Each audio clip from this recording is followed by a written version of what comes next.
Well, let's call the meeting to order. And we need our roll call from Josh. Apperson, present. Franklin. Here. Gassinger, here. Gilbert. Here. King. She's here. She's here. Remote. Walker. Here. All here. Okay, good. For our agenda that was mailed out, I think, or emailed rather, any additions or changes? Anybody? Seeing none, entertain a motion to approve the agenda as is. So moved. Okay, a second? Second. Second from Norton. Okay, thank you. All in favor, aye? Aye. Okay, opposed, same sign. Okay, good.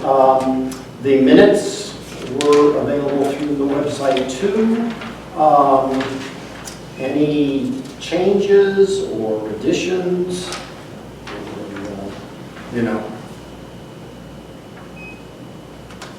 Hearing none, motion to approve our May 4th minutes. I'll make that motion. Okay, Joe. And I'm good. okay, Lisa King seconds. Okay, all in favor, aye? Aye. Okay, opposed, same sign. Okay, great. Okay, thank you. Thank you again, Josh. Always appreciate someone else doing the minutes. Public participation. I know Will Heinisch is here. I think, Will, you're going to maybe help us with the later agenda item? Yeah. So, Yep. okay, but we don't want you to hesitate if you have something No, I'll speak up. new and spectacular to tell the whole city about, Larry, can I make just Sure. Yeah. I know all of you, but I'm Colin Barnes, the new mayor of DeKalb, just making my rounds around every one of the commissions. I like to see and hear things firsthand. So just working through our 20 commissions, I don't know how many we have. It's quite a few of them. But as I'm sure you've heard before, and I've heard many times on all the boards and commissions that I've served on, thanks. I know the time and energy that you all spend doing this is, how we all contribute to making a better community. So can't express enough how much I appreciate the time and energy you all put into this particular commission, and I look forward to working with you in the future. Thank you. And we appreciate having you come to the commission meetings. Sorry I missed you guys. I know, Lisa. It's good to see you though, virtually. Okay. So we can move on to old business, and we're pleased that our new chief is here with us. I don't know if you heard or through the grapevine or whatever, we had a couple of questions, general kinds of things that we can read the policies, but we love to hear what our new chief thinks. There's been in the news, not within the last week or so, but recently, all this stuff with the taser use. It seems, and I'm speaking now, not speaking for the group, but it seems like there's a lot of changes going on in a lot of departments across the country about the taser use. And I know our policy is got it real narrowed down to me. But that was one thing to get your reaction to, or what you had such an experience all over that you know. Larry, could I introduce the... Oh, I'm sorry. Yeah, I thought everyone got break down. That's why you did another meeting, so I thought you were... Well, no, but thank you. I'm going to have Dave move up there, then you can all talk about it. Just a couple of things. This commission was represented on the search committee, Commissioner Walker and King, and Josh was involved, Will Heinisch, and 8 others who were the core of the search committee. There were a couple of other committees that did interviews along the way. The process was more intense in February and through the middle of March. The interviews occurred for the finalists in late March, and we were very fortunate that David Bird chose us. We chose him, but he chose us before we chose him. And I'm just delighted with leadership in the early going and what we have to look forward to. I can tell you that the council was pretty pleased. It was the first meeting in April, I believe, and David started on May 3rd. David has been, I think it was Lisa you mentioned, I'm sure it'd be nice to see police officers walk the beat. Guess who's walking the beat and setting the tone? This gentleman right here, he's going to have to get some new shoes. But very much committed to making connections and building relationships, and that's exactly what we talked about here for a number of months. And so without any further ado, David Burke. So thank you, of course, for having me. It's an honor to be here in you guys' presence, and I just appreciate everything you do for the city of DeKalb. And like City Manager Nicholas said, I've already started walking the beat. Actually, I was at a stop sign, and somebody rolled down the window and was like, "Hey, Chief, they didn't give you a car?" I'm like,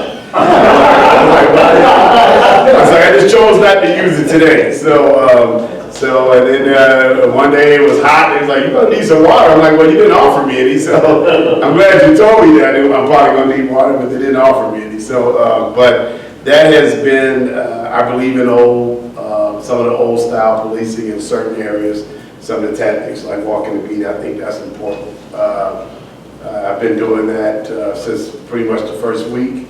I rotate to different areas, and I walk around on foot, and I make a lot of different connections, and I have some really good conversations in the most non-traditional places. So parking lots, and on the side of the road, or you just find yourself in some weird places, but really good conversations. And I found myself in the Walgreens parking lot, and the crowd just kind of grew. So it started maybe 2 people, then it ended up, and then all of a sudden, we were way past the quorum. So, but it was good conversation, and even over, I tried to at least, and I still have a few, of course, storefronts to get through, but I've, made my presence known. I've introduced myself to pretty much all the store owners in the area. I still have a few more to get to, but I will tell you that they're very surprised to get a introduction, face to face. Someone to walk into a store and introduce themselves and give them a business card so they can contact me, and so they were very surprised by that. One lady over at Casey said that never happened before, and she had been there a long time. So I was like, well, I'm glad that you appreciate that, and I actually made a lot of start connecting dots. I walked into a jewelry store and found out that one of the ladies who worked at the jewelry store is a cousin of one of the officers here. So it just all of a sudden you start connecting dots, and I was like, wow. So that's something I'm going to continue to do. I think it's important. I wish that was something that I think we're more approachable if we're on foot. A squad car can be a little bit of a barrier. A lot of people don't want to walk up on a uniform squad. But I think when you're on foot, you're basically inviting the contact.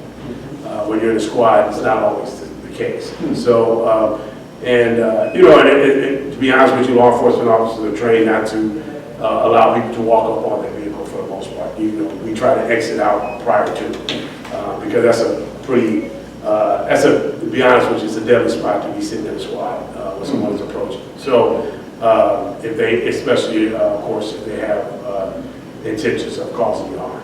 So, but most people aren't. But they have to still.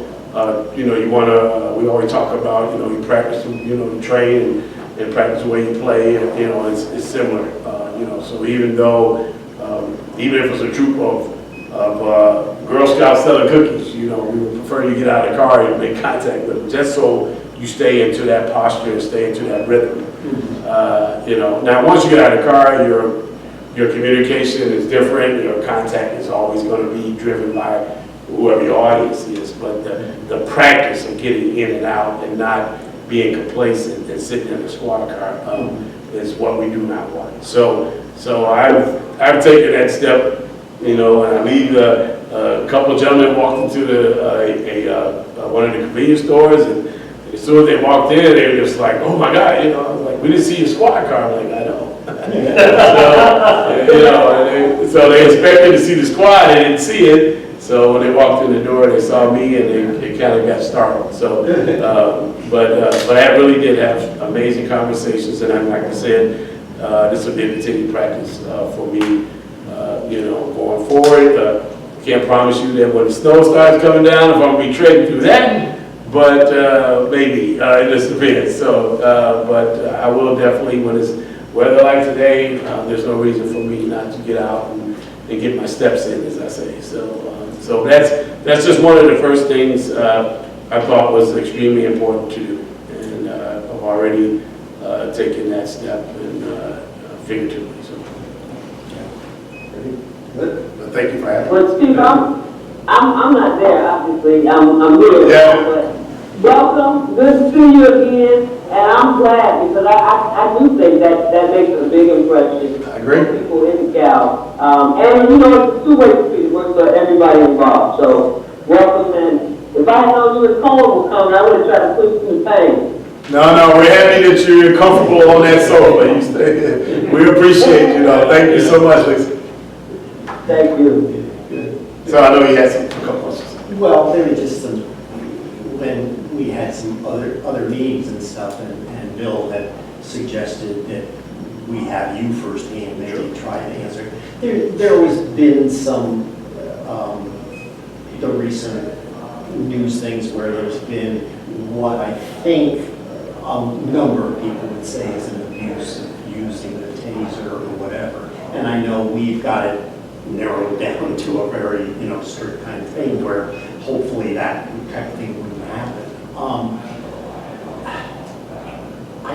I think my question, and others please chime in, is what's been your experience with the taser use? And you know, there was a period in policing where there was no such animal.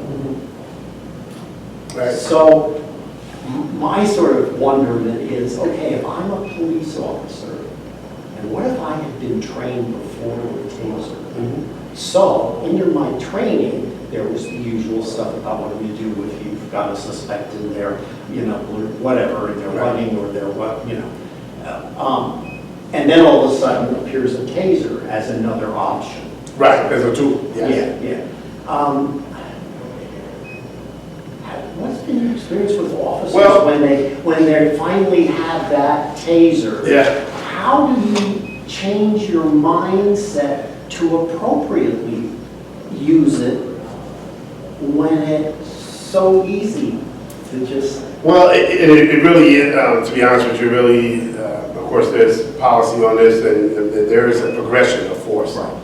So, I know it seems easy, you know, as you know, but there's a progression that has to happen first before you can deploy, you know, a taser. So I guess one of the things I always think about, I mean, because I have worked 3 decades of policing, and you know, and I'll just be honest, I've never carried a taser because it was after my time, you know, on the street. But if you think back, if you go back to 1993, 94, Rodney King was assaulted by all the law enforcement officers, those LAPD officers that night.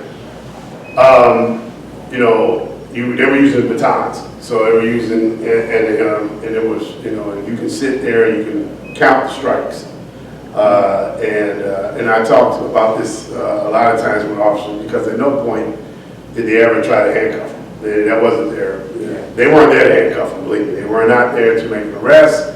That wasn't the case. But they, you know, but those batons, you know, I think a lot of times, you know, you see the count strikes, you know, you know, 25, 26, 27 strikes with a baton by several different, you know, officers, and like I said, no one ever intervened to place him into custody. So I mentioned those strikes to circle back to the taser.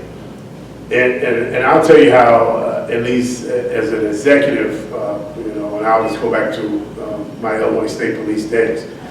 A lot of times, even when officers were in the right, let's say, I'm not talking about this LA situation, of course we knew they were wrong, it was obvious. But even when an officer is justified in using force, let's say pre-taser, they were using baton. But even using a baton and they were justified, it looked awful. It looks awful because now you have to strike so many times to get compliance. You know what I mean? And some people will comply with 1 strike, some people won't comply with 20 strikes. So, and if you're one officer and and you're trying to take a subject into custody who won't comply, so the thought process was, well, I'd rather take the 1, stun with the taser compared to the 20 strikes with the baton. And I think we all would visually say the optic would be better. Yeah, it's okay. It's boom and he's compliant compared to compliance.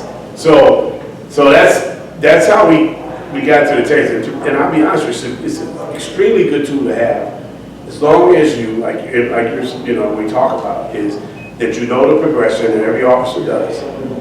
They know when they have that resistive subject, and you'll get a passive resistor who'll just tense up when you try to cuff them. So they might not actually pull, but they'll lock. So at that point, you're starting to creep up the progression ladder, and then officers have to start thinking. Now at that point, it's 3 of us. Most likely we can get them into custody without tasing. If it's me by myself, odds are I will not be able to do that. No matter what my size is compared to that jump, and then we think about some of our other officers who are smaller in stature.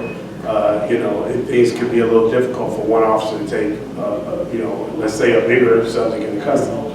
So this is where taser comes into play. So it can make an awful arrest look a little bit more, to the eye, more tamed and more civilized compared to that 25 strikes with the time to get compliance. So, So everything that I've seen, just on TV, I haven't seen it live, but everything that I've seen has been like 4 or 5 officers around and the taser still comes out. right. So I guess what I'm saying is if it's 4 or 5 people compared to 1 person, is that Hulk Hogan or the Incredible Hulk that they're arresting? Or they're just a normal man who they could probably get down with 4 or 5 people? So even with 4, okay, so we can change that scenario, put 4 or 5 people on one. Yes, we can still physically take them, but we still, the optic of the fight's going to be way worse than the taser. If you see what I'm saying, that fight is going to be way worse than the taser, even if it's 4 of us. Yeah, we're going to get them eventually, but the fight, okay, and then let's even circle back. That I know this is my job, but I shouldn't have to blow my ACL out in a fight if I don't have to. So in your scenario, John, yeah, we could win the day, but if you get hurt, we lost the day. Yeah, but Because all 3 of us are okay and we got the guy in custody.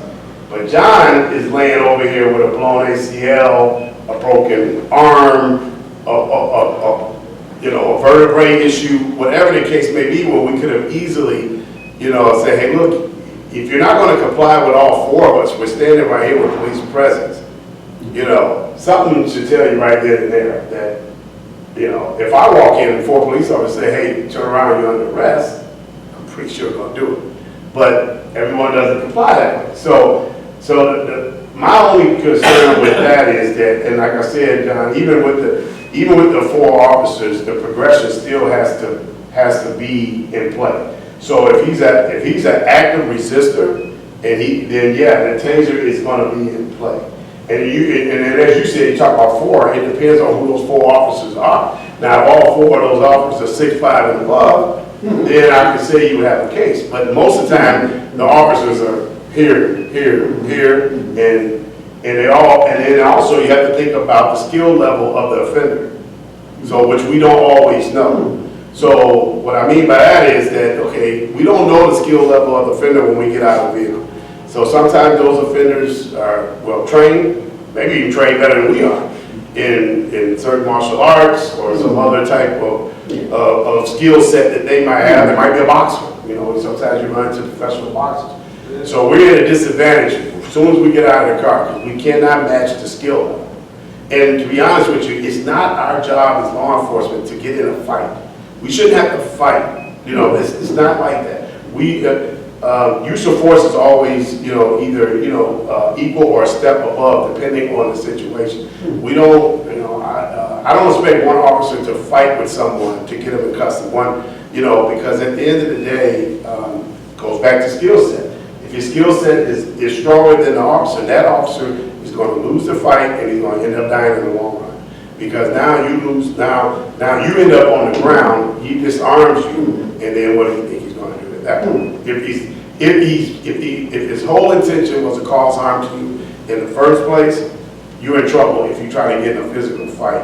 And like I said, you have to think of, there's so many scenarios, you have to consider stature of the officer, skill set of the offender, you know, skill set of the officer. All these things are coming into play. I mean, we have some female officers that are, you know, they're 5'2", but they weigh 110 pounds.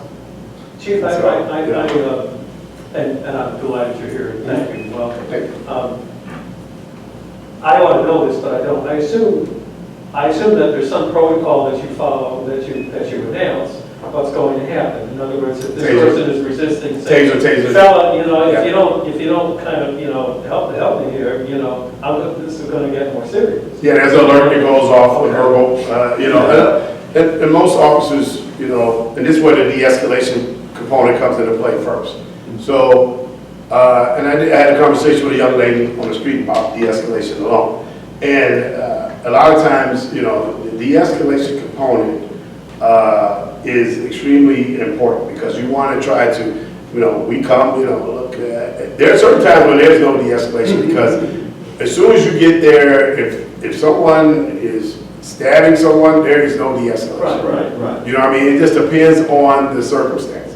But if it's a situation with a fight, let's say two combatants are fighting, as soon as I pull my squad into the parking lot, it's up. There's not just my de-escalation, but those combatants should de-escalate as well. Because now you have police presence. I just drove into the lot, and I'm there for you. I haven't got out of the car yet. So already on their side of it, they should start to separate. But of course, they want to keep going. Okay. My presence in the squad didn't work. I get out of the vehicle, break it up, de-escalate. Hey, I'm asking you guys, break it up, stop fighting. Nope, they want to keep going. So so what does the officer do then? See, now he has to engage this, you know, because the skill sets go into play. If one of these gentlemen get on the ground and get beaten to death, you know, beaten to death, and the officer doesn't engage, you know, he's liable. I mean, he's not doing his job. He should. His job is to break this fight up, you know. And I expect him when he get out of the car to break that fight up before someone gets seriously injured. So. I was talking to this young lady about this. I'm like, we as police, as law enforcement peacekeepers have to de-escalate. We understand that, they've been trained that way. But so do the community if they're involved in this type of situation. We need de-escalation on that side of the fence as well. That will prevent a lot of these confrontations from happening. If I pulled up and you guys say, oh, there's the police, I'm done. You go to your corner, I mean, will we be having this issue? You know what I mean? But it doesn't happen. The combatants continue to fight. So if I'm one officer, the odds of me using that taser on a situation like that is high. Because at any point, they could be brothers fighting. I don't know who the combatants are. So they're going to flip on me in a heartbeat as a law enforcement officer when I come to break up two brothers fighting. Because believe me, at that point, it's like, stay out of this, it's family, and you're not family. So and at that point, I mean, I have to be prepared to, to move up that, that force pattern and say, hey, okay, originally it was just police presence. Verbal commands didn't work. Police presence didn't work. I'm starting to creep. So at the next step, the next step on this ladder is what? How do I get them to stop? Now, of course, I call for more help. John comes, hopefully, we get another, Josh comes, we got none. So maybe, of course, you try not to go to a fight with one officer, but, sometimes you're the first one there, and you don't have to handle that for that until John and Josh can arrive. Hey, let me ask you this. So it gets really difficult, so. So let me ask you this, so what's the proper code, or how do you guys come up? So when you pull out the taser and you announce it's going to be a taser, now is that for the other police officers, or is that for in case, they pull out something wrong? No, it is, so that notification, that alert is for everybody involved in the situation. It's for law enforcement to let you know, hey, look, I'm going to go and taser. It's also for the offender because he has one more opportunity to stop. Sure. Yeah. So, and normally how it would work is, sir, I'm going to tase you. And then you pause. And you hold it, at that point, they say, all right, okay, you said taser, I quit. Yeah. After that pause, taser, and then get tased after that. Dave, For sure. Can I Sure. add one thing? You were talking about the sequence that leads up to the use of the taser. Right. And Joe was asking about, is there a warning? And there's also a long sequence that follows that. The event is over, whatever happened, whether there was, particularly if there was use of the taser. What's in our protocols now, and it was also in the state law to reinforce this, if we hadn't done this, the law that was passed in January, that then there's an automatic review of any of that type of use of force. There would be too if a person was using a baton and decided that any of that physical use of force beyond the de-escalation in the discussion and the demands and so forth. And that's more than we've had, because ultimately it's about accountability, right? And it's about peacekeeping. I mean, yes, that's the starting point, and the chief has said that a number of times. But, so I just wanted the commission to know, there are protocols that lead to the use, and there are protocols that lead to the review of the use, and then discipline, or different levels of discipline for the improper use. Yeah, and like you said, this is a process, anytime there's a use of force, there's a review immediately afterward. And I will tell you, Who reviews that? commanders. So, and I'll give you an example. Usually, you can even use of force is even if they just use an arc, meaning that they never deploy the taser, but you can push the button and actually hear a sound that basically says it's pre-taser. So that means it's okay. This is another warning. You got an arc. You hear it. So even that part though, let's say he complies at that point, okay, we still count that as a use of force. It's okay, but we never deploy it. And same thing with firearms. When you deploy your firearm, even though you might not use it, it's still a use of force. So those things are all reviewed. You cross all the, you look at the situation. Hey, the subject was wanted for murder. All right. So we're not going to walk up on a subject wanted for murder without our firearms, being deployed. Because we're not going to get another opportunity in this subject if he's already a murderer. He killed somebody. Odds are, it just depends. So if he comes, we take him into custody without any furtherance. There's no other force that we use. He complied. We put him in cuffs. We still do use of force because we deploy, our firearms, but we never actually fire. So it's more of a display only. So one more piece about this, and I know you've got other things on your team, but Chief, you'll also agree that one of the key factors now is the body cam. So John was asking, who reviews and so forth. That's true. There's a chain of command and so forth, but there's also now FOIA-able camera footage. So the offender or a friend says, I don't remember it that way at all. It was another way. So that is all public information. So those can be altered at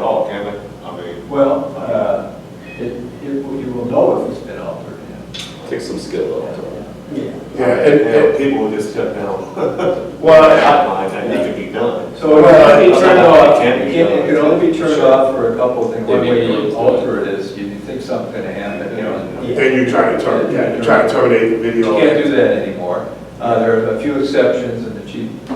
Yeah, and look, there are certain times when they have any contact with the community, you know, they're gonna have, I mean, most officers are gonna have, you know, I mean, even they're gonna go way beyond the policy.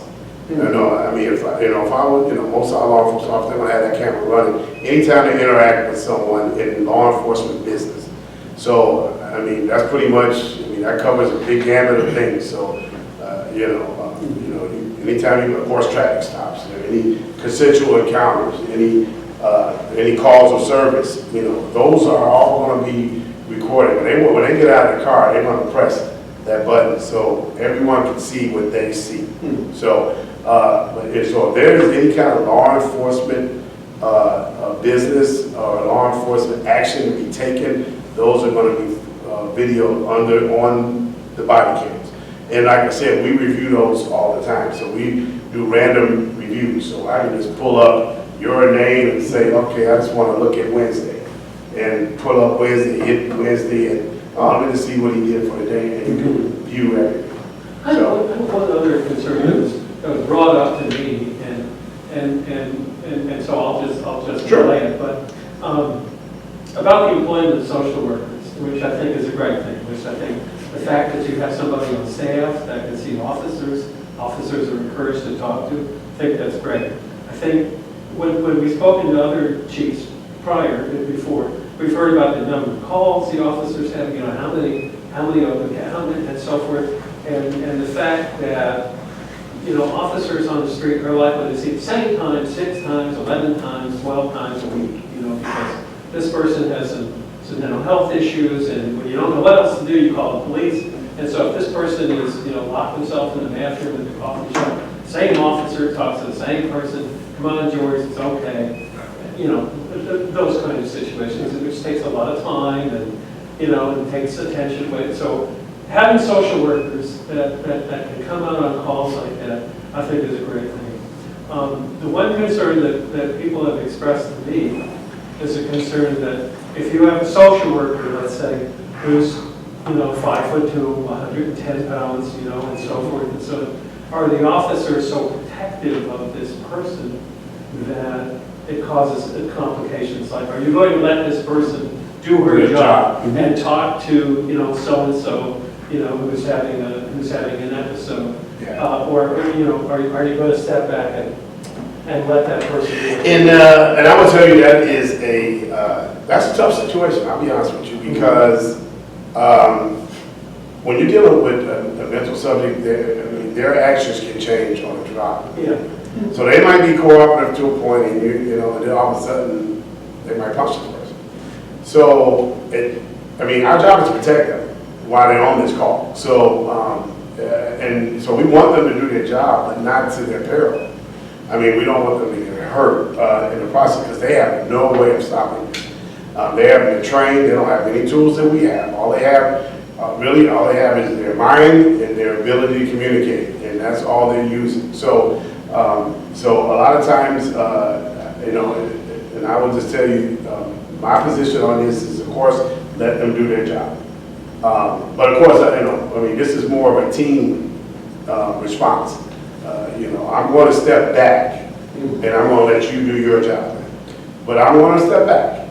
Because sometimes, a lot of times, my presence alone can agitate that person. So, and I understand that. But we also have to be careful. Well, I can't leave you alone. I mean, you want me? I can't leave you alone. This person is unstable right now, and although things seem to be going our way right now, it could change at the drop of a dime. So I need to always be ready to re-engage. You know, when the social worker says, I pretty much gave it all I got, Okay. and I can't do anymore. I've done everything I can do here. I've talked to him.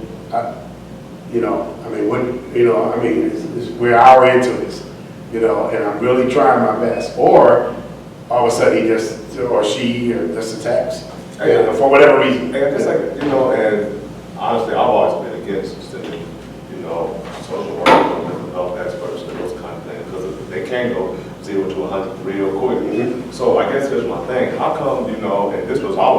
what it is, apprehending whatever the problem is of the person, because there was a problem for you guys to get called, so we know that. So how come we can't, well, I know, how come you guys can't, apprehend whoever, get them, I don't know, here, whatever, then let the social worker engage and find out what's really going on, because at the end of it, because look, if you leave the situation, like, we don't know if that person can go back to 0 to 100 and, do a crime that could have been worse, you know what I'm saying? Because it could have been an argument, and they're mentally, have mental issues as it is. It just doesn't seem like, there's a point to you guys going there and leaving the scene because the social worker said, oh, I talked him down off the ledge, he's good. Because we all know that 0 to 100 can happen real quick, and you're right there, and it could be even worse, because I've seen it, on the ride alone. So I guess. I see what you're saying, and let me just be more specific, that conversation won't lead to him or her being let on their own. That conversation leads to hospital. I mean, they're going to hospital. You know what I mean? They're not going to. Depending on what it is. Yeah, well, they need to, well. Depending on what happens. Yeah, I mean, yeah, it would depend on the situation. I guess if you had, let's say you had a young girl who just had a bad day at school and she locked herself in the bathroom and she doesn't want to come out, it wouldn't have worked with my mom, but I get it. Because she would have, that door would have been, you don't lock any doors in my mom's house. But I guess in a scenario like that, yeah, we probably could end up leaving without actually taking any other action other than having that social worker talk to that young lady and say, okay, your mom's here. And then, but also clear it with mom or dad. Are you comfortable with us leaving? I mean, or do you want her to be seen tonight by, staff? And, and if that's the case, but I think in most scenarios, John, is someone on the street who is, of course, older and just having a real issue, right, a mental issue. I mean, this is something that's extremely dangerous to the public. They can danger to themselves. So at some point, once we get them under control, they're going to the hospital for evaluation. And I think that's the most prudent thing to do for everyone involved, especially for the person who needs our assistance. So we're only there to help them. I mean, that's really all there is to it. There is no law enforcement nexus other than we just have to be there to make sure that it doesn't get violent for whatever reason. And like you said, John, if we went there without, some officers can do pretty well in talking people down. I mean, some of us have a good skill set there, but not everyone does. And they get a small amount of training with and with those type of situations. But I mean, I would rather take someone who's been doing it their whole life. Hey, look, you got a degree in this. I'm gonna step away, and I'm gonna let you try to talk this young man, off this bridge, or whatever, because a lot of times you'll see those in suicide situations. I mean, I know as an officer, a young officer, I was able to talk a young man from not jumping, but I winged it. I'll be honest with you, I had no idea what I was doing. I mean, I was like 26 years old, and I was like, but I just pleaded with him, and I think it worked. But and I'm sure some officers, we've seen the same person, 3 times a week for the last several months. Whether they have the skill set and so forth, have a relationship. And that helps. And actually, sometimes that social worker comes and they might be like, no, I don't want to talk to you. I want to talk to officers. Right. And then we just make it. But that's an easy switch too. Is, hey, look, you're probably better off handling this one because he knows you. He has a rapport with you for whatever reasons. He's like you said. I've seen him every day for the last 10 years, and we do this every day. And a lot of times, and most officers who have that, if they're able to develop that type of rapport, they're not gonna be upset with them. They know who they are. They probably know the background of why they are where they are, compared to some officer who just first time ever dealing with them. I mean, it can those things can be difficult. So, but I am for having that component 100%. I just think that we just have to be mindful that they're unstable, and that's why we're there called in the first place. Someone feels like they're unstable, whether it's a family member, whether it's just a motorist who just said, hey, he's running out of traffic, something has to be wrong with him. Nobody naturally does that. So I think that it's important to have. Believe me, I'm on board with that. I wish, I'll be honest with you, I mean, I came on in 1989. I wish we'd had it back then, because we did a lot of social work ourselves as law enforcement, and we were not trained in that. And we fell back on, we had empathy for them, and I think if you could show that, most people, at some point, will embrace you. But sometimes the uniform alone can cause outrage, for some people. So, unless you can, get out of this uniform really quick, but, a lot of times you show up in this blue, and they see that badge, they are already ready to engage you in not the most pleasant way. So, but I'm in agreement with you, sir. It's very important.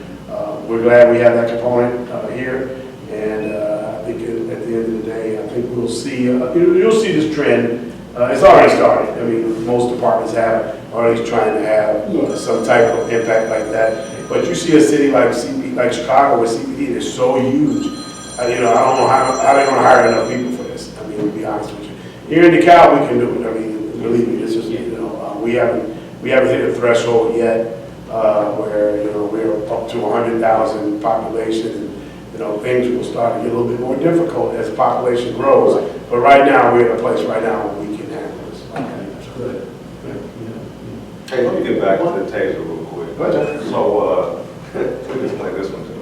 I've been asking a lot of, some of your police guys. So, how is it hard? Well, why is it hard to get, your police revolver, whatever it is, a Glock 9, whatever it is, and a taser mixed up? Is that possible in your eyes? Well, yeah, it's possible to happen if it happens. So, but I also would tell you that there are a lot of opportunities for that not to happen. I mean, there are a lot of the weight of the taser, the color of the taser, a lot of different aspects. And they made it different for that reason. The cross draw, I mean, you wear it on the opposite side of your strong hand or your firearm side, and so there were precautions taken to avoid exactly that, by color, by size, by weight, by the way you carry. So there was a lot of insight put into this. I mean, if you really think about it, you put almost 4 or 5 levels, in between. So you're like, okay, well, we don't want everybody making mistakes, so let's make it a different color. And let's change the weight. Let's make it a different weight. Let's make the handle a different feel. So that way, you could, if any point you would ever, let's make it a cross draw, which you normally don't do. We don't train that way. No one, carries their weapon.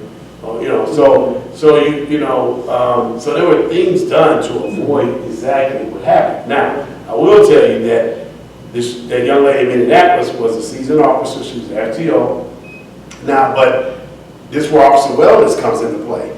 I don't know her sleep habits. I don't know, what she did when she got off duty. Of course, a tired officer. A lot of things can happen when you're exhausted. You'll say, well, wow, how did he run into the back of that truck? Well, he fell asleep. So, those are a lot of things can happen that way. Now, that hasn't happened often. I mean, to be honest with you, because when I watched the video, I already saw she had a firearm in her hand. Now, the other officers around her were engaged in them. They probably, they just didn't. I mean, it was not something they would have noticed. They would have said, whoa, they would have stopped her. But they were already engaged. So, for her to do that,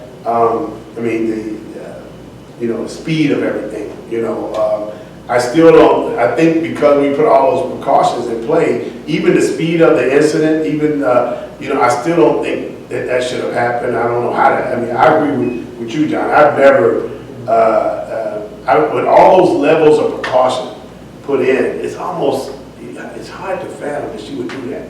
But that's why I always wonder what their wellness was like. Like, you know, like, I'm like, why else, why couldn't she feel the weight? Why didn't she, even when she crossed, why didn't she, you know, it came right apart, it comes in your vision, and you would see that it's bright, you know, it should be bright yellow.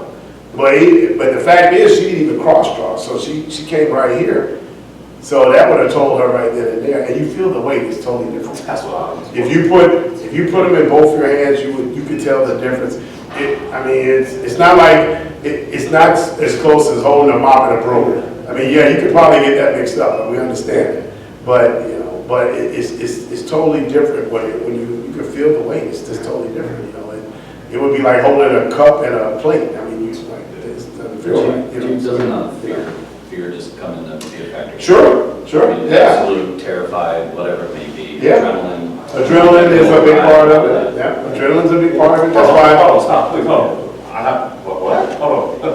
Well, no, just. So I just want to be clear what you said. You're saying so all the adrenaline and all that can probably justify why we kill somebody. No. I'm not in any way, shape, or form. Oh, I'm just saying. You're talking about one of the mistakes. reasons that I make a mistake like that is just fear in the situation. No, there's no mistakes like that. There's no mistakes with a taser and a police revolver. There's no mistakes. It can't be. I'm asking the man. No, okay, I'm saying. I'm saying it can't be because I don't want to hear that my son's killed because the officer reached for a taser when she thought it was a taser, not a gun, because she was tired because she didn't take her segment. And I don't want to hear that. No, and I understand what you're saying, but the fact is, it's got to be better. No, you can't. I know what you're saying. You're saying that I can't accept. Yeah, I get what you're saying. I can't accept that, and I understand that part. But and I agree with you. Like I've said this over and over again that in this profession, you know, if you're not perfect, it's problematic for a police officer. And there's only a few other professions where that comes into play. And I always use an airline pilot or something, a commercial airline pilot. If he makes a mistake, he kills 200 people. Like that. So, you know, we all, when we get on a plane, we almost expect him to be perfect. Or her to be perfect. I mean, don't we? I mean, really. And my whole life I thought, you know, even though I never liked the police until, you know, I had to get you out. You know, I've always thought as a kid, as a little kid, like, you guys are perfect. Even though I've seen it with my own eyes, but even though I've seen some negative things, I always thought, well, the next time they'll be perfect. I guess I'm, even at 45 years old, I'm still naive, thinking the same thing, like, the next time they will be perfect. And I think that's what we all try to do, you guys. You know, we hope the next time you guys are perfect because, you know, it's just like I told you, my daughter wanted to be a police officer now. Right. So, I think we strive for the perfection, you know what I mean? And I think that's the goal. And I'm sure it's the same thing with airline pilots. I'm sure they have that same, it's probably something they don't even speak about because the idea of not being perfect and flying a commercial airline with 200 other lives, you know, you think like you would want to be perfect. And the same, and law enforcement is similar because the responsibility and of being able to take away someone's freedom and be able to use deadly force, that is an amazing amount of responsibility for one person to have. And for you, but only thing I will say is that there's no other profession. When did we ever use that word and say, well, you have to be perfect.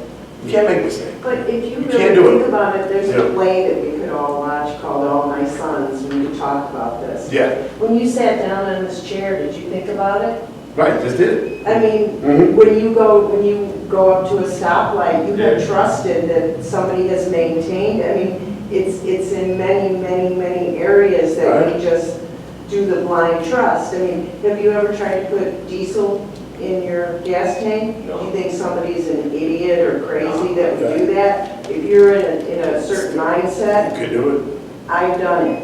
And I love your example about the chair. How many times have we missed the chair and fell? Right. So that's what I mean. So as much as we do this on a regular basis, I mean, all of a sudden they're like, how'd you fall? Well, I don't know.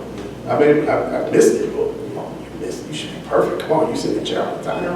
Nobody's perfect. Yeah, but if something and that's the problematic part about this job. And And sometimes you got And Chief, I agree. You gotta try, you gotta strive to, that's why you have to strive to be perfect. You know situations that I just cannot afford to I can't make a mistake here. You know, and it's a lot of weight on a police officer. Think about it. I mean, there's so many scenarios where you know, if you engage me right here and you want to shoot at me, you can shoot at me. You have no rules of engagement. You have none. right. Okay?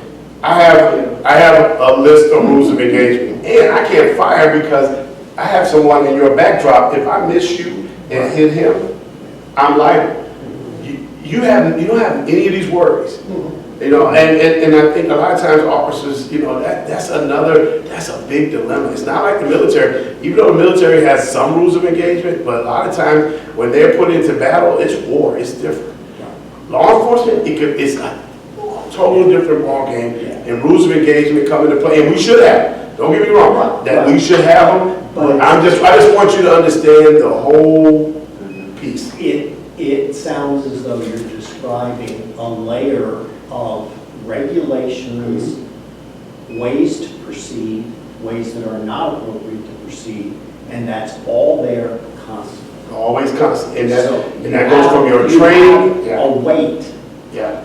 that is for a police officer or law enforcement. I wanted to ask you, because you've been with the state police for so long, there seems to be a little more talk, or there was a little while ago, about the police training academy. And, you know, it's pretty obvious some of the topics that are covered, you know. I kind of wanted to ask you, there's explicit messages that are given in the training. Any of us that have been through training, it's very, you know. What are the implicit messages? Well, so I tell you, like with the state police And academy, I'll own that I'm worried that there's the culture, of policing. you know? Yeah. And the implicit message is, yeah, you're supposed to, but you know. Don't worry about it. Yeah. Yeah. So I understand that, and I would just tell you, as me being with the Illinois State Police, early, I started 21 years old. It was a little different. The standards are different only because, number one, they don't allow you to go home. So I mean, they're going to have you for 26 weeks. And this was, I'm talking about the Illinois State Police now, and they're going to regulate you. You know, they get to tell you when to sleep, eat, what you're going to eat, everything. They're going to tell you everything.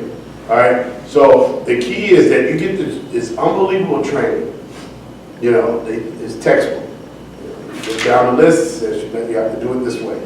You have to double lock your cuffs. You have to check for fit. Everybody knows that. Everybody gets trained in that. Okay. Now the problem can be, you know, sometimes when you walk across that stage and you have all this great knowledge in your, you know, it's full of it, and you're like, I know how to do everything right. I've been taught. You know, I went to camp.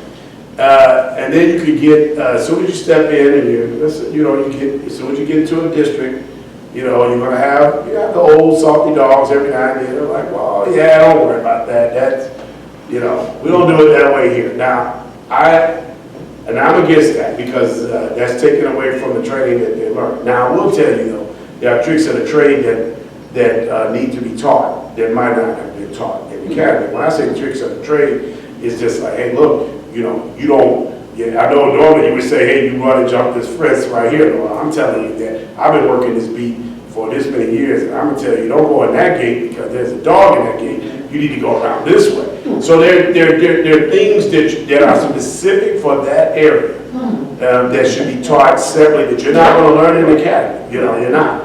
But I guess my only concern is that when you have officers who, let's say, and I've used this example before because I know it's true, you have that legacy of officers, and Grandpa policed in 1964. So Grandpa is going to, you know, now when you come out of academy, you're fresh, you're happy, like, Grandpa, this is what they taught me. You know what Grandpa's going to say? Well, back in 1964, we didn't do it that way. And I'm telling you, If you want to do it the right way, you do it the way I did it in 1964. Now, you have to be a very strong individual to tell grandpa that I ain't gonna listen to what you have to say, or your dad. You might have more than one. You might have, your dad might be a cop, granddad might be a cop. So now you have this legacy. So basically what happens is in 2021, you have the same officer that was in 1964, they just look different. And it's a different time, but it's the same concept. Because they didn't tell grandpa, we don't do it that way anymore. And that's where the legacy of policing can cause issues with training. Because they were trained correctly, but grandpa said no, that's not how you did it. Now, we know some of the things that happened in the 60s with law enforcement, especially with minorities. And let me tell you, if you don't, if that young man or woman is not strong enough to tell that grandfather, dad, you know, we don't do it, like partner, we don't do that anymore. We don't do that. That way of policing is long gone, grandpa. We don't do that. There are people that have 30 years of experience, and there are people that have 1 year of experience 30 times. Yes, exactly. And that's the key to it. And I tell people all the time, I was like, yeah, I started, I mean, with 3 decades, I've seen the change. I know how things looked in the 80s and the 90s, you know, and it's been a lot of change in between there. And the one thing I will tell you is that the biggest thing, we just had interviews with some candidates. I'm looking for, I learned how to be the police from the state police, but I did not learn how to be a person. I learned that from my mother and my grandmother. They taught me who I am. So most of the time when I went to work, the lessons I learned from them is what got me through the night. It wasn't, the shooting that the state police taught me. It was the empathy and being able to care and actually treat people the way you want to be treated. Now, I learned that from them. The state police did not teach me that. And there's no course in the academy about that. They're not going to teach you right from wrong. You should have you come in with that. You should already come in with that. Your morals should already be pointing in the right direction before you even step into that. And to me, like right now when we're doing interviews for candidates for police, I'm looking for that. I want to see where their moral compass is pointing. And it should be pointing in the right direction. If it's not, then they shouldn't be police officers. Because this job is not for anyone. If you can't, bless you, if you could take me at any point, at any place in this city and tell me, hey, I do have the police here, I would not have a problem. You have the police here, I don't have a problem. I wouldn't have one problem policing in any area because I know I treat people the way I would like to be treated, no matter what their culture is, no matter what their skin color is, no matter what their sexual orientation is. I'm treating them as human beings, and that's all you have to do. And it seems easy. It really, the concept is, to get people to actually do it and get beyond biases, and we look for biases, even to this day. We don't want biased police officers. We don't need it. You can't do this job then. Because you're going to run into a wall at some point, and you're going to have to make a hard decision, and your biases won't make you do the right thing, so you can't be in law enforcement. And that's the key to that. Look at the 4 officers with Derek Chauvin. Yeah. They probably all knew what he was doing was wrong. But Definitely did. the pressure to let him do it. To let him do something that failure to intervene, failure to supervise. All these things are very good. You have to step in and say, you know what, you back off, you're wrong here. And it's so hard in law enforcement to do that because of the pressure of saying, you're stepping against the grain. It's hard. But he was the seasoned officer. He was a seasoned officer. So you got young officers, I mean they probably being graded by him, who knows?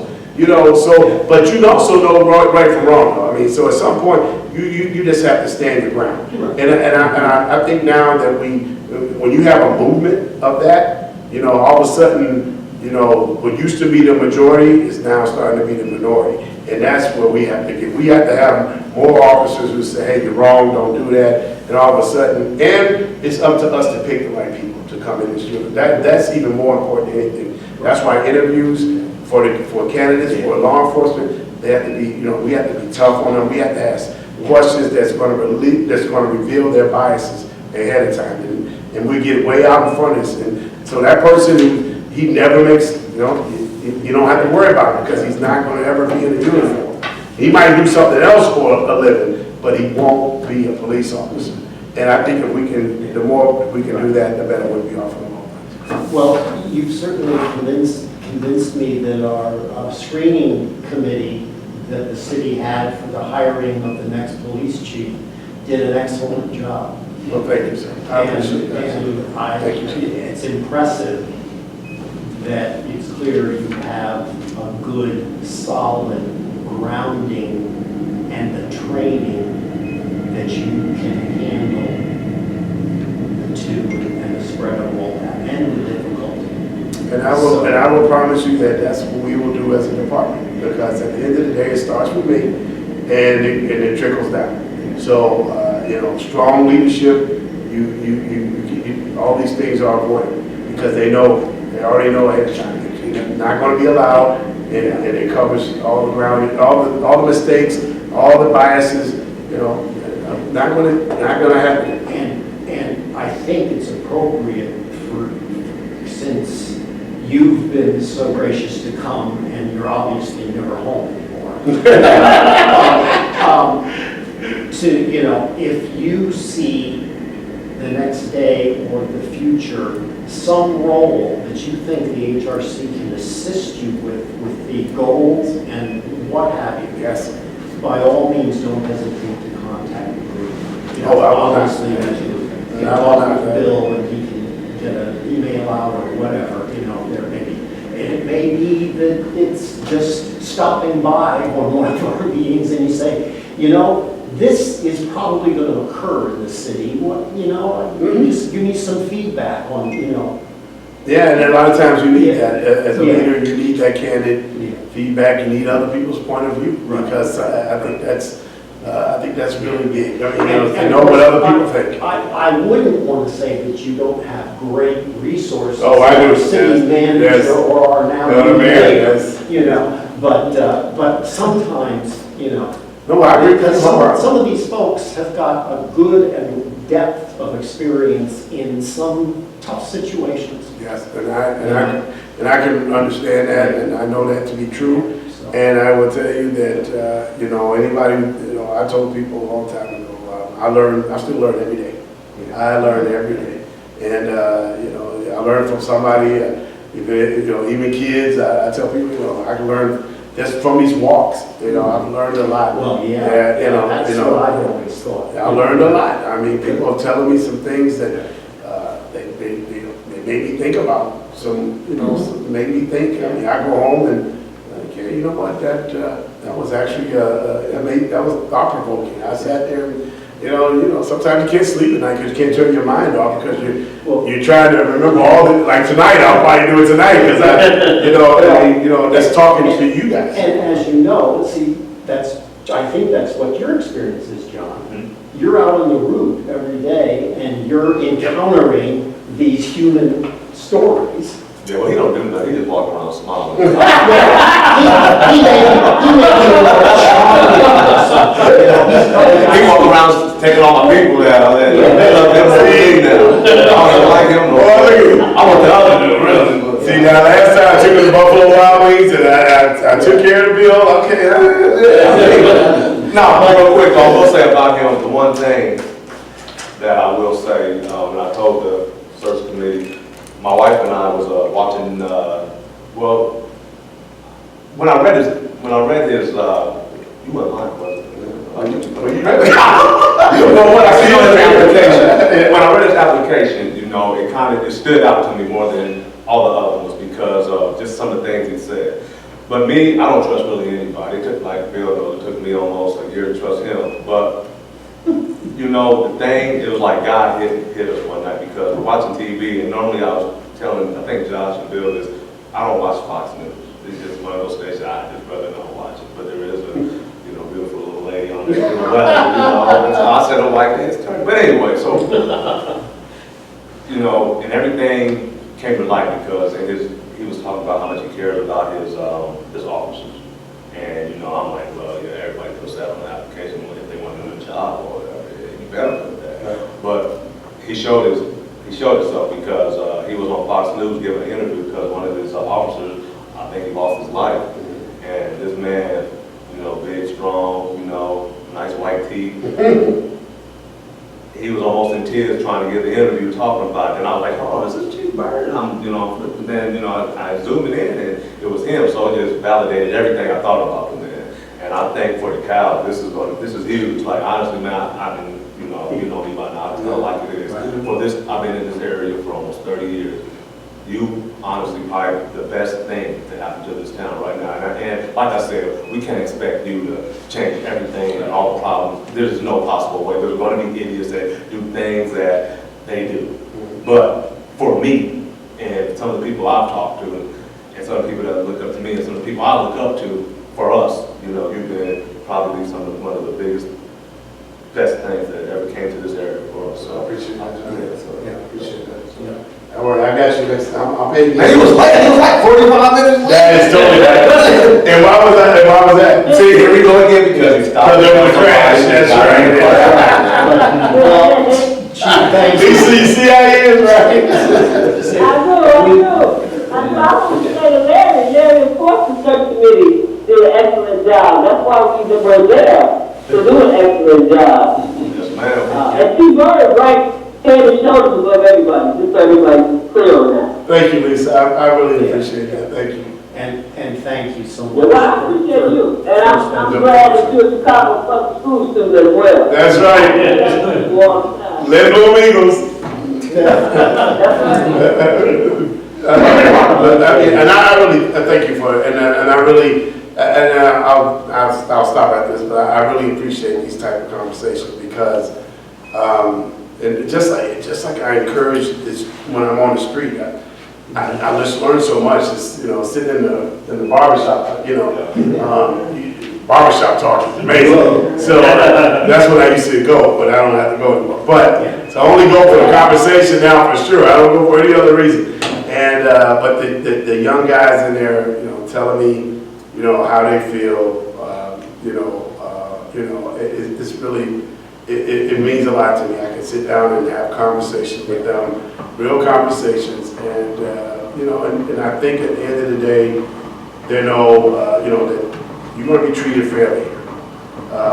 You know, and we're only here to keep the peace. That's it. And the only people that have to worry about any situation with the Cal PD are predators.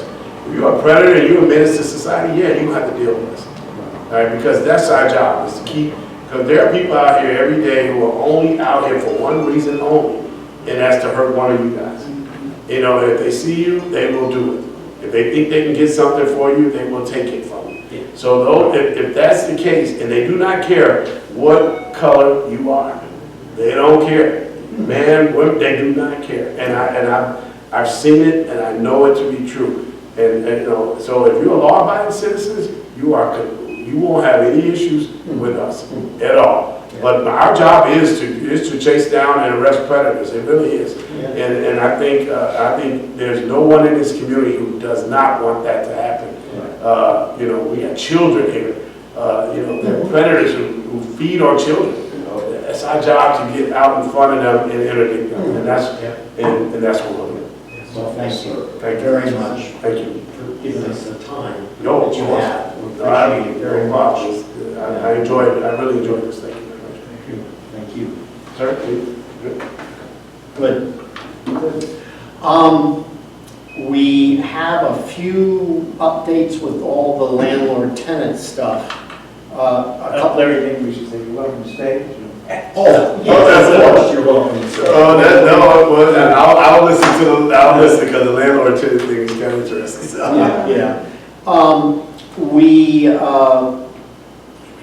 The tenant legal services, there's no real update. I haven't gotten, nor I don't know if you've heard anything from Paul Kane at NIU, but basically we're okay with the city putting the flyer about the Northern's Legal Services Clinic, which is distinct from the student-funded legal services clinic for just NIU students.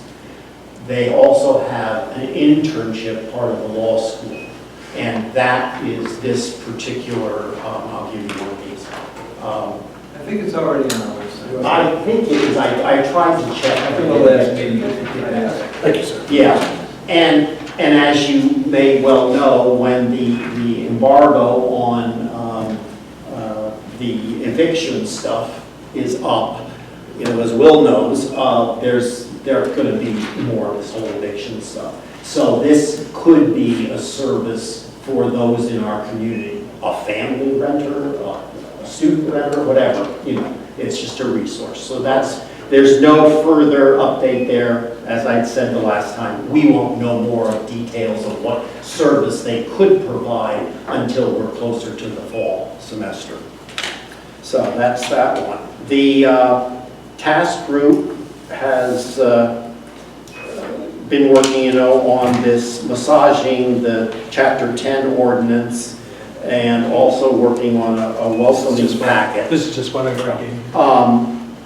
The landlord-tenant ordinance, I apologize, even though I got a updated changed draft out to the subgroup, and I was going to pass out copies, but I know you won't believe this, but my color printer stopped at 5 o'clock this evening as I was trying to print all this out for everybody. So what I'll do is I can email it to everybody. But the important piece is, and you know, Will's on the subgroup and Norton, and then for the welcoming part of the subgroup, Joe has volunteered his illustrious literary skills to help us. So the Chapter 10, I hope, and I do want to point out the good works of Will Heinisch. Will just has so much time on his hands, you know, that this guy, I was at 2 o'clock in the morning trying to negotiate through all the state statutes and all this stuff to try and rewrite some things. I mistakenly, which is unbelievable to me, I took the state's Safe Home Act, which is, safe home, okay, sure, our tenants, and it's a safe place, you know, the safety and environment and everything has to be, no. The Safe Homes Act has to do with sexual violence or things like that, and that requires a landlord, if I have been a victim of sexual violence or something, to be able to get out of their lease. They may need to relocate because they're going to get attacked again or what have you. So I apologize, and fortunately Will caught it, and then I had to massage and rewrite the 2 sections that have some things to do with that. So this one hopefully is kosher on the laws, and please, you know, I'll send it out to everybody, and you can decide. I would think, and Bill can decide too, because I'll send it to him tomorrow. It may be, as you had stated, it's worth at this stage to have the city attorney at least do a glance over. You know, I don't know. Yeah, if you're, I think we're pretty done with, in other words, let me point out the scenario that I had in mind. Dara, Will may be taking it to Dara to get some feedback. We might benefit at this stage before, I mean, we could have the HRC say, after looking at this, they could say, yeah, let's send it on to the mayor and the city council. Well, no, let's get some reaction, because it's such a legal document, from the city attorney, and then from our landlord community, and then let's see what that feedback is. And, you know, aside from, as you know, my caustic statement about city attorneys, which is, we don't need to know that we haven't been enforcing something. We all know what the city hasn't been enforcing. We shouldn't pay him for that. We should pay him to look at, can these changes, do they make sense? Is it legal? And Does he have any other ideas? I just have a question about procedure. So I don't know that I've seen, is this? This is one that I was gonna hand out tonight. But Oh, I see. Yeah. So I will send it tomorrow morning out to Okay. everybody. And then we can talk about it. Yeah, and you can see, you're your best judge, you know, of whether it would benefit. Because I don't think this group should be suggesting something Yeah. that we don't already have. Just a thought, and you can do this, if you do it differently, then fine, but, I mean, usually the protocol is when a city commission or board has an idea, they work it out, that's what you're doing. And then you get a little staff involvement, but particularly if you're going to presume to regulate a group, in this case landlords and tenants, right? There ought to be, before it gets to the city attorney and before it gets to a level of decision-making, council and so forth, there ought to be involvement by people who are going to be presumed subjects of the regulation.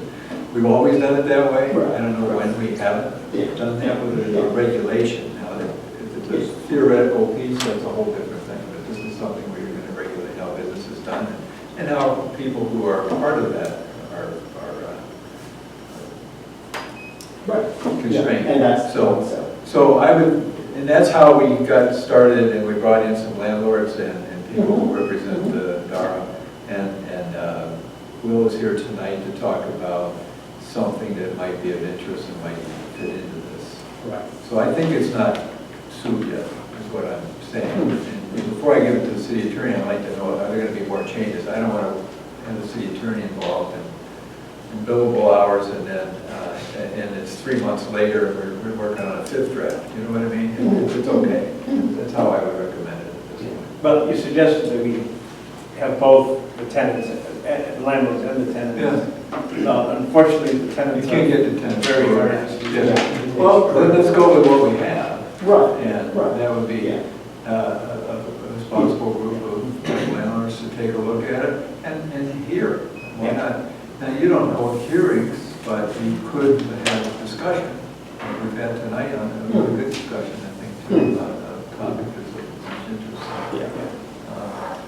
And Norton, you will recall that in visiting with the more active DeKalb Tenants Association, we accumulated a lot of suggestions and recommendations from those groups. And that's what initiated us I'll trying give to you an make example. some So, changes. just recently, we regulated parking on Barb Avenue.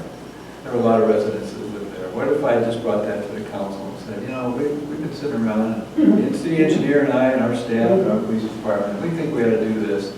Here it is. How would the Barb City, or Barb Boulevard, you know? So I think it's, if it's ready for review at the next meeting, why don't we invite, or why don't, between now and then, how about if some of you meet with some people with DARA, let's work through this. What is changing, why, and maybe we can reach consensus on some of this, so it's not a big deal. But otherwise, it becomes this monumental, you know, I've got my opinion, you got your opinion, or let's try to work it through. Does that make sense? Yeah, and I would defer to Will to speak of how he And I would just thinks. say at the subcommittee, we've met once or twice, and we've worked through a number of You have? Yes. concerns already. Yeah, and changed some wording, I think, Yeah, as we- people, yes, but, I mean, I'm one person too, but I think in general, there was mutual respect in some of the things that we kind of ironed out and worked through. I So I didn't know think you it's did. pretty close. I mean, Yeah. That makes sense. Yeah. I don't think there's anything in there, and that's why when I caught that one thing, I do tend to try and read everything, because I was taught by an attorney that it's the words that matter than ordinance or rules or regulations, so I do try and go through things, especially changes with a fine-tooth comb, because it, or an and, or whatever, can make a huge difference in what you're Is trying this to do. something, Will, that if Larry, you're proposing this comes back to the commission next meeting, first in July, right? Is that when you will have it out for, or has it already been discussed, I think? Well, the concept, I don't think we're disagreeing. I think it's just the manner in which, you know, I'm deferring to Will for the landlord input, okay? So if he thinks by working with his DARA group to go over it, or if they want me or Norden or whatever to come, we can do that to finalize any, input. I think it's pretty close. I would just, what you put together, because you sent it to me yesterday or the Yeah. day before, so go ahead and let's send it out to Yeah, councils, or not council, but city staff. right. I'll forward that onto the DARA thing. I mean, I think the main issue or concern that I still have was in regards to the parking issue. Yeah, that we talked about making a Yeah. rule. Right. If you could share those items you just mentioned, whatever they are, for further consideration, I can also show those to the city attorney. And then Larry, if you forward that to me, I'll show it to the city attorney. Yeah. And then at the July meeting, maybe we'll have enough of the feedback or whatever that everybody will know that this particular change we did is not going to work, or what have you. I just think that will cut short the length that it's taken us to get to this point. And Joe, then, I'd like to start. Oh, thank you. Yeah. Is this to be part of that then? Can I explain it? Sure, sure. So in talking with Will and talking with Larry, along with putting together, something that tries to simplify or tries to explain what our landlord-tenants ordinances are. I don't think we're going to boil this down to something that somebody, would spend the afternoon reading for entertainment. I think the best we can do, I just tried to summarize this in a couple of paragraphs. That yes, here's where you find the landlord-tenant's handbook, and here's where you can find it, and so forth and so on. This may be more than you really want to know. So if we have this on the internet, I think I think we ought to have it, at least a frequently asked questions guide. Whether it's about my damage deposit, whether it's about this, whether it's about that, so people don't have to pour through chapter 16, subsetting 8, paragraph 6, or something like that, just to get some simple answers. But we also talked about, there's a lot of issues in play here. One is that I don't think we're going to go back to the glory days of an ever-expanding university where landlords are going to, have 30,000 students that are living here in town and every place is going to be filled. I also think, and I think Bill has said this, or maybe Cohen has said this, that one of the problems that we have with attracting bigger and newer businesses to the city is that companies are looking for a stable workforce of people. They want people between 35 and 45 that are going to live here for years, so they will work at these places rather than just be here for a few years and then move out of town. And so, for all of those kinds of reasons, I think we want to try to attract families to DeKalb to some of the properties that we have, and how do we do that? And the other part of that is that we have a huge section of the city of people who feel excluded, who feel like, they're made to feel as if they don't really belong, that the rest of the city somehow, shuts them up, in this neighborhood all by themselves and so forth. So how do we go about trying to make people feel more welcome? How do we put the best foot forward for the city as well? And I was thinking of something like a booklet, that would be several pages or something like that. And talking with Will, I think our landlords are more interested in a cardboard sheet that you can take to the refrigerator that has phone numbers and guides and things like this. But I don't want to stereotype here, but I will, if you'll permit me. If we're going to try to attract more and more students to town, we're going to have certain questions like what's the nightlife like, and where can they go out, and what kind of music that we have, and so forth and so on. If you're going to get more single parents, if you're going to get more families with young children moving to town, and so forth and so on, they might like to know more about the public library and about the parks, and if we're going to attract a more diverse community, and we're going to openly seek that out, then there are other sorts of questions. Where can I buy my groceries here? Is there an Asian grocery store? Can I get my hair cut in this town? You know, the kinds of things that, you know, the kinds of things that people need to feel, you know, and that they belong somehow. So on this, whatever it is that we put together, I think we ought to be saying something about parks.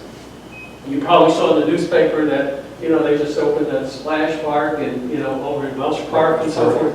And which is a great thing because it's a great thing for kids in the neighborhood.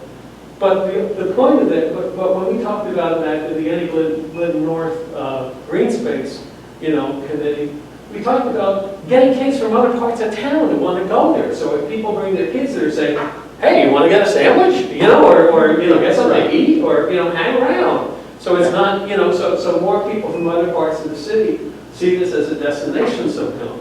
So we talk about parks, we talk about, yeah, you have something about the Egyptian theater and so forth and so on, about the diversity of the community, where you can find this, where you can find that. There are concerts that don't cost anything at the School of Music, you know, that, you know, just all throughout, and there are plays that go on and so forth and so on, that young families would be interested in.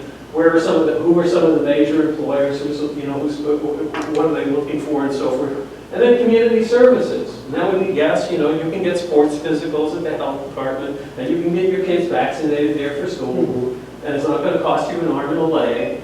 And whatever social service agencies that we have, and some of the services that they provide, and, you know, and to highlight the fact that, you know, there is a 211 line, so people can call and say, I got this issue, I got this problem, my kid's upset about this, what do I do, who do I call? And finally some information about bus transportation. So if people are going to work at Panduit or something like that, they don't have to get there. And I think the motivation from talking with both at our meetings with Will and Mike Pitkin was that however any of us, whatever we're doing in our jobs or whatever we can do to build a relationship between a tenant and the landlord. Yeah. would be helpful. I just don't want somebody to have to live in the Evergreen for 5 years and not know that any of this stuff even exists. Yeah. So it's a welcoming kind of thing, idea, and particularly we were thinking about a landlord with you signing up on the lease is giving you this because we care about you using the resources of the city, feeling more at home, and feeling that you belong. Using the resources of the city and getting the message that you are one of those resources. Right. Yeah. So Joe has, you know, and our small task group will, you know, continue. I know, Joe, you had said you're going to write a couple of opening sentences that go with each of these things, and then our group's going to relook at all that, and we'll see if we're on 50 pages or whatever. I think Joe makes a couple of great points. I do like this because there's more relationships that new arrivals and long-time residents will want to be focused on other than just their relationship with their landlord. But that was all we had. I feel like you're in jail. But there are so many other parts of DeKalb and things that people may not know about. And there are apps actually on the bus routes and some other things, and it's good to introduce people to that. And less than 50 pages would be nice. Maybe a tenth of that. I think we've already got that consensus. And a little humor. Yes. Keep It would be. I could have right. And we have to find ourselves. We have to find somebody amongst us who knows about a graphic artist. You know. And you want sort of something about Bobcat sales on here?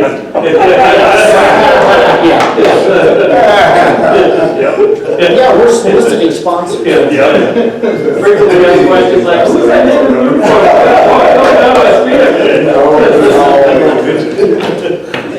Larry? Yeah. You mind if I know I'm not part of the commission. I encourage you to reach out to the Community Foundation and talk with Dan Templin there.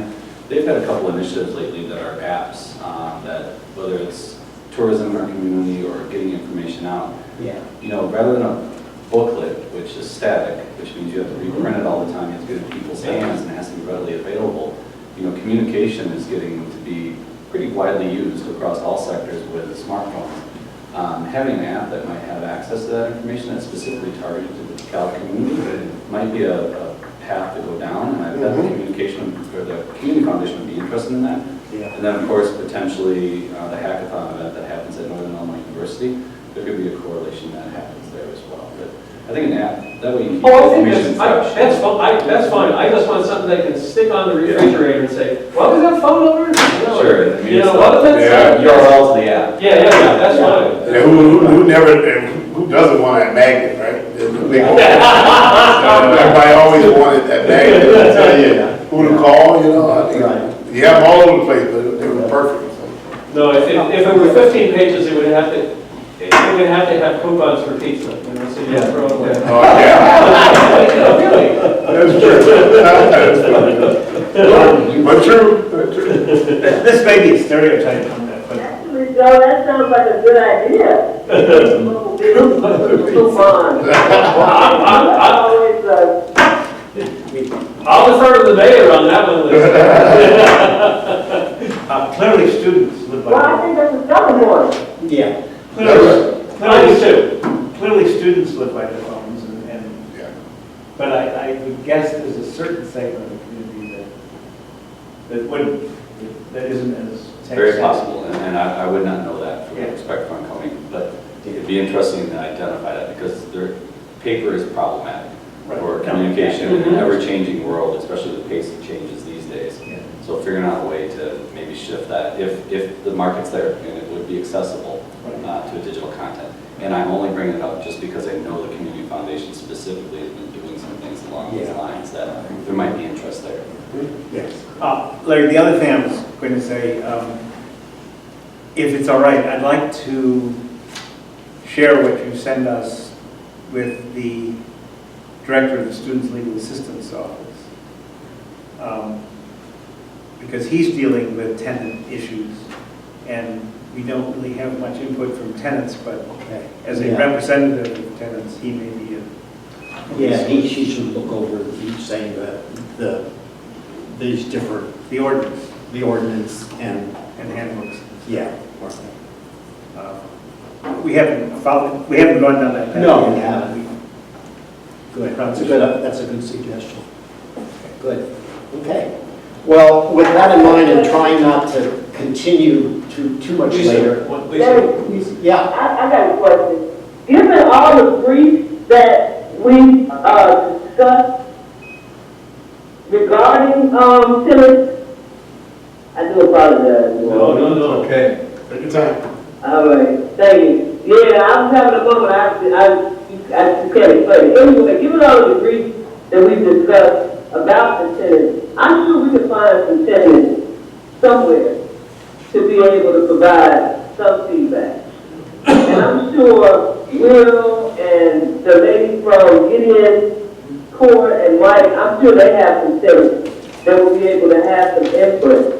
At least just an overview to look at. That's one point. The other point is, I understand what Cohen is saying, but I still go to the laundromat. And so people might not take a 15-page package, but they will use their phone perhaps to click it if they see it. I sit with the Mental Health Board Advisory, and so we're coming up with some cards to leave at places, and making like an easy button on one of the, we're looking to do that like on the township. So if I'm going to the township, I can just click here for all of the kind of mental health services that are available in the community. We plan to bring some to the police station as well. So I think it's important that we have a multi-pronged approach and not just one approach. and one of those multi-approaches is the last thing here on the agenda, and Will and John, I think, were initiating this discussion, and you, I believe, have, and I don't have one with me, but I don't know, Will, are you gonna start off? Or? Yeah, John was the driver in it. kept pushing me to come up with something, so you can thank John for it. But did you send that out, Larry, to all your commission members? It's basically 3 sheets, helping tenants with property code issues. Yeah. I'll print them out for you guys. And Josh will print them all out for you. So it was something that, yeah, John, with his frustration, you've talked numerous times with Hunter Properties and other landlords, et cetera, and trying to come up with something that was short, simple, to the point, and I think it does due process along the way. So it's something new for DeKalb. I think it'll work for both tenants, landlords, and the city, and it gets all people involved in what we propose. And I guess whether this gets included in the handbook or whether this just gets used as a separate promotional piece, I don't know where it goes. But I guess, does anybody have any comments on it? It's based on state law, is what's actually based on, the Residential Tenants Right to Repair Act. And I think it helps the tenants to communicate with the landlord, and at the same time, the landlord understand the tenants' issues, and it gives the tenants due process in withholding rent to fix the property if it's not done. So, and it's based on state law. So, Right. Yeah. I think this is excellent. I have one legal question, which I think, and I don't know who to ask this to, but I've been told when I've talked to people over the years, who come asking for help with rent or, and this sort of thing, is there some stipulation that if you're in Section 8 housing, you can't withhold rent?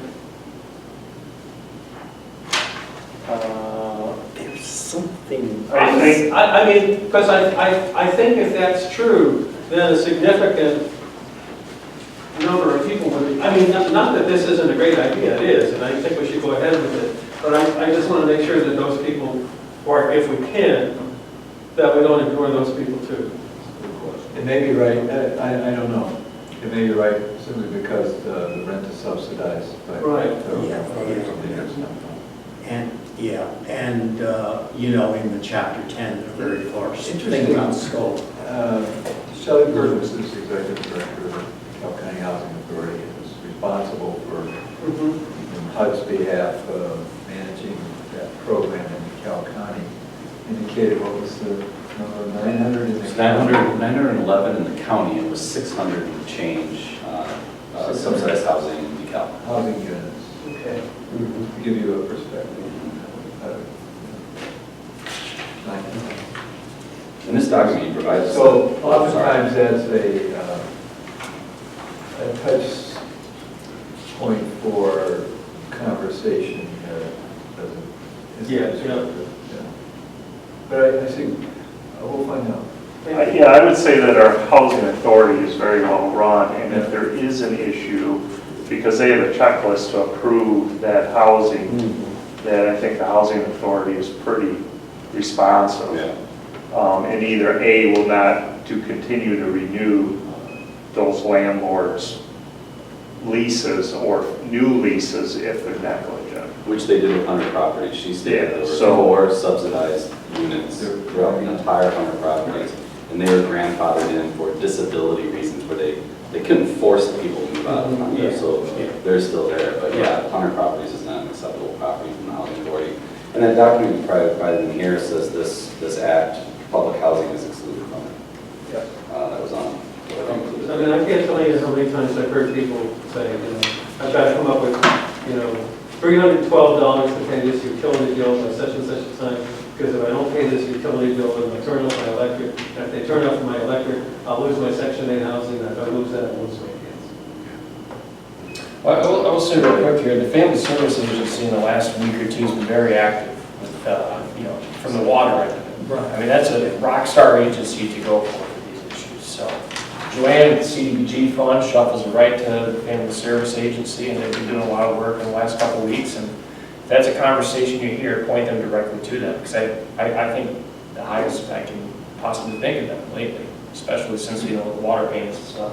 Yeah, they got a grant, so the FSA was at the last hour quarterly meeting, and they are the liaison here for DeKalb County, for tenants that they go to, and they offer to even help negotiate if there's a problem between a landlord and a tenant. They're willing to hear both sides and negotiate. So they got some grant money, some funds. And right now there's grants up to $25,000.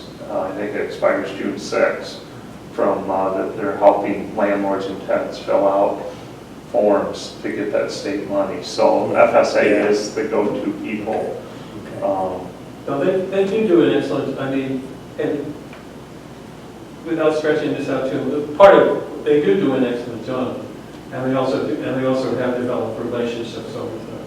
I mean, if I call up and, hi, this is Pastor so-and-so, and I'm trying to help, it's more like, Sheila, this is Joyce. And that does a lot. It does.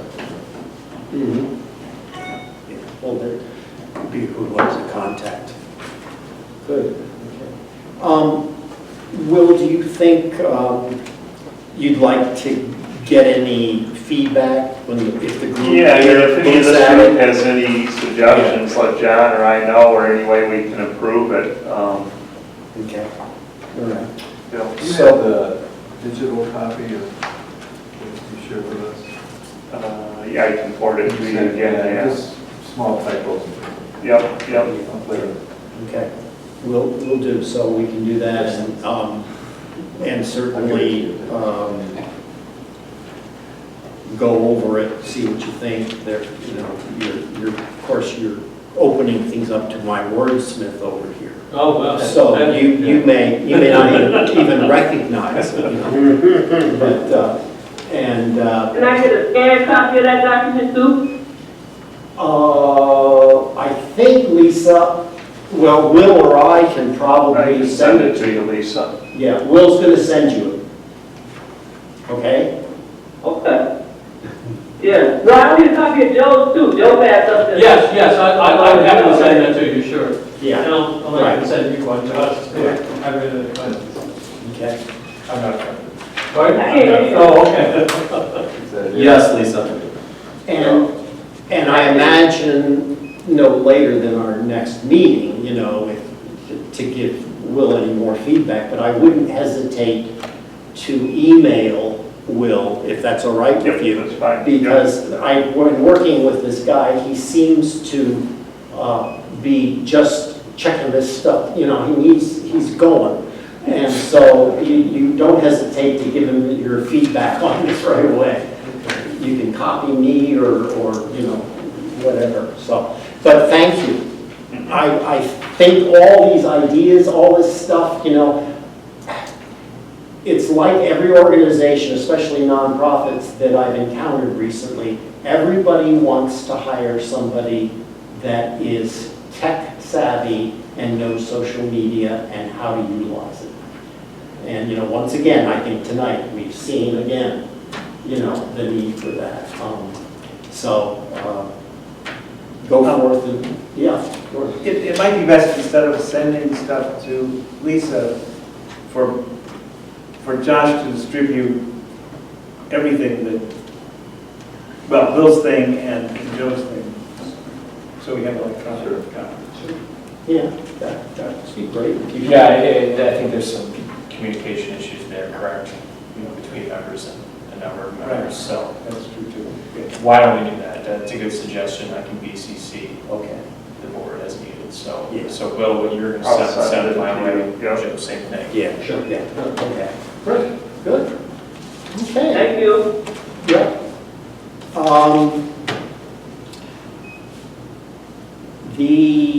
Our next meeting is the July meeting, and it's, I wrote it down, July 6th.